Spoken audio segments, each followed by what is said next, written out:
งั้นก็พอแล้วไหมเดี๋ยวมันจะตกพอแล้วไหมโอเค2 นิ้ว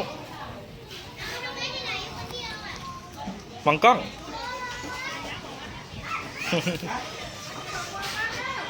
โอเคเอา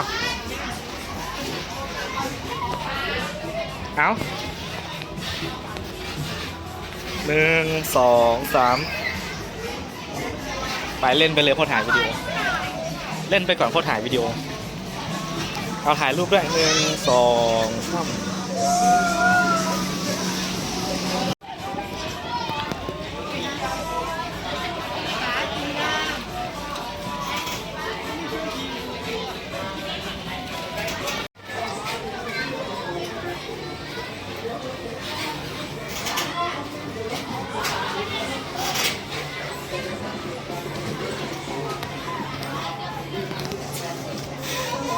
โซดาบกาลง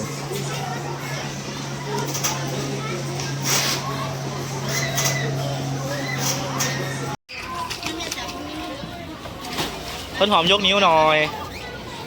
ต้นหอมชู2 นิ้วหน่อยโอเค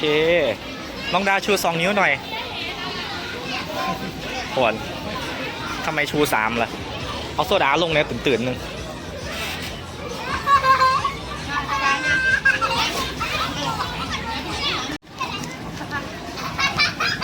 มันเขียวเหรอขึ้นมาก่อนไหมเดี๋ยวค่อยขึ้นเดี๋ยวค่อยลงไหมขึ้นมาก่อนไหม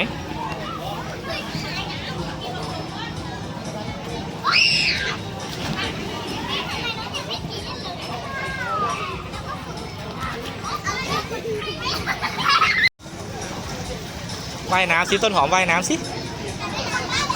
ต้นหอมว่ายน้ำ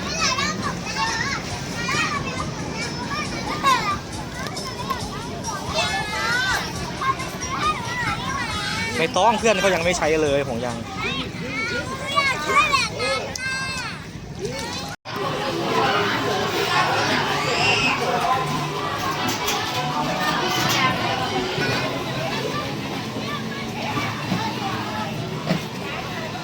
มองกล้องหน่อยต้นหอม